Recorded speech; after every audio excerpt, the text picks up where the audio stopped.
Hello, everyone. Hello and welcome. I'll give everybody a second to join us.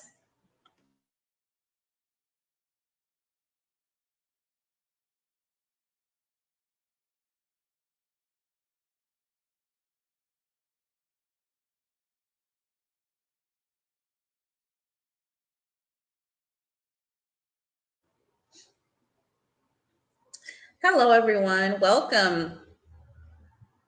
Hello, Mauricio. Hello, Sean. Welcome. Welcome to the Masterpiece Lounge with Chrisnatha. Let me know where you're tuning in from. Welcome, everybody who's joining us live. I am Chrisnatha Derosier, certified life coach, author, and speaker. And I welcome you to another segment.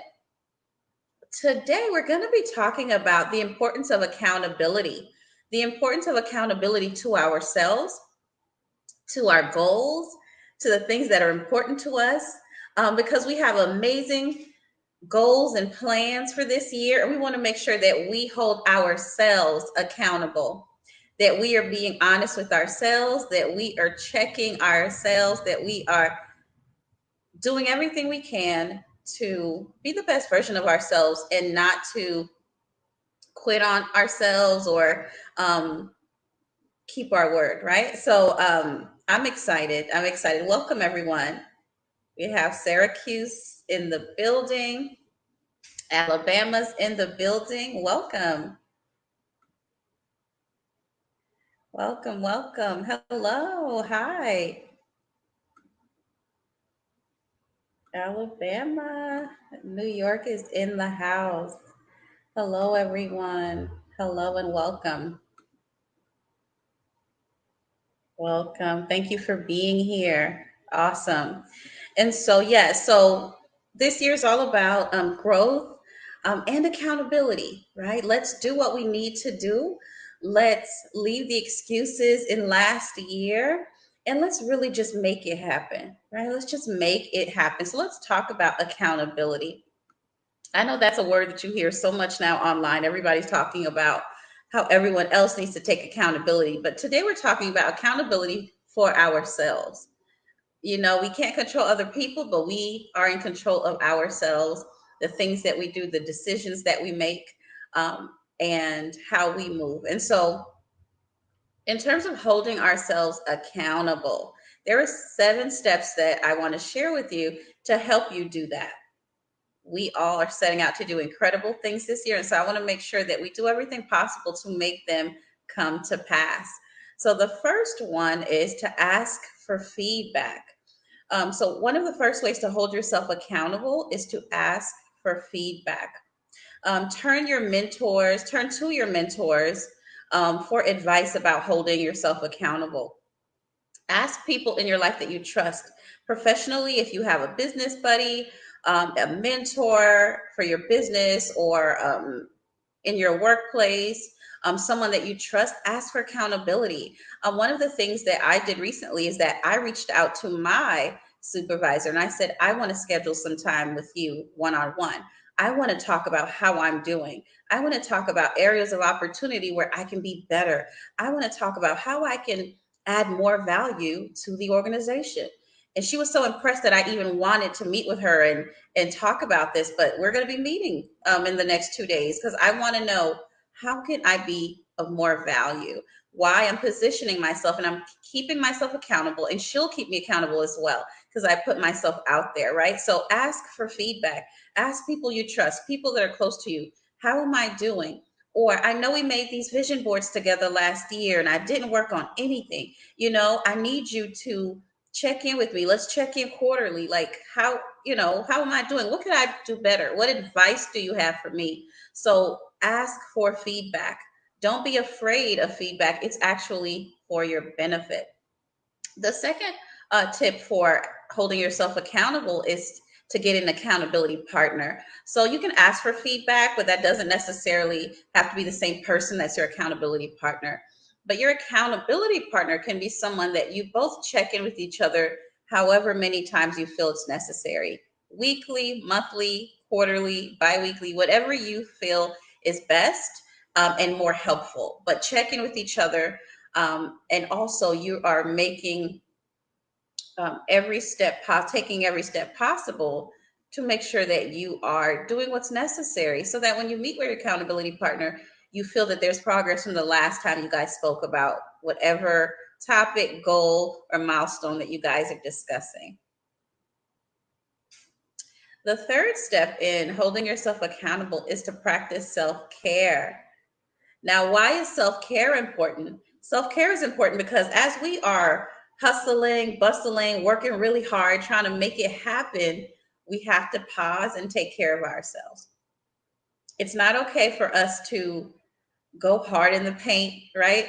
And just make sure that we reach all our goals, but then we don't take good care of ourselves. So as much as I want you to be successful at whatever that looks like for you, grow, excel, and evolve, that includes you taking great care of yourself. Love on yourself. Remember, rest is a weapon. Make those annual appointments. Check in with your physicians. Eat well and rest.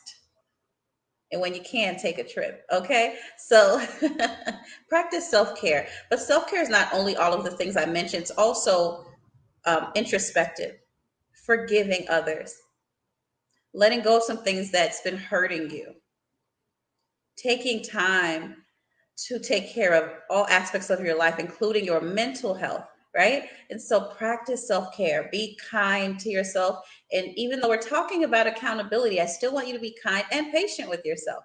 Everything won't happen overnight, and that is okay. All right, so practice self care. It's very, very important. Number four, the fourth step in practicing accountability with yourself and for yourself is recognize when you're procrastinating, recognize when you're putting things off, recognize when you are making excuses. So it's time to become more self-aware. Am I making excuses? Am I really afraid? Am I afraid to ask for help? Am I beating around the bush? Am I not being honest? Am I gaslighting someone else and or myself? So you have to recognize these things and practice being more self-aware.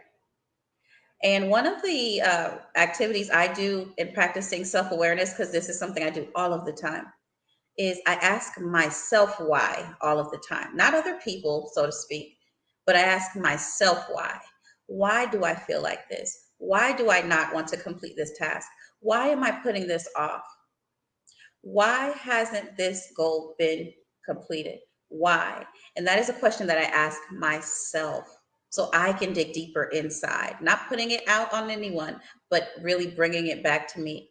Number five, I would say, is reward yourself. We can work hard, we can go hard. That's good, but reward yourself. Go out, have fun, add fun to the equation, right? It's all about trying to have some level of balance. Have a good time, enjoy the weekend. You deserve it, right? So reward yourself, reward yourself. So infuse and incorporate fun and leisure in the equation. All right, so number six is to set both short term and long term goals. Short term, maybe what's happening next week, next month, in the next 3 months. Long term might be the next year, right? And so sit down and make that happen. Figure that out. What does that look like? What do I want to accomplish? And what's the timelines? And maybe you don't have to put a very hard timeline on something, but you know it's something you're working toward. And as long as you take steps that you can measure, that is progress. So you have to be proud of that, reward yourself, and encourage yourself and be kind, right? And don't forget the self care. And number seven is to stay organized. Stay organized. I know this isn't always easy to do, but to get organized, I just had a conversation with a group of friends recently about getting organized in our life, right? Getting organized in our financial part of our life in terms of all our accounts, making sure they're in one place, just making sure that if something is needed, it can be found.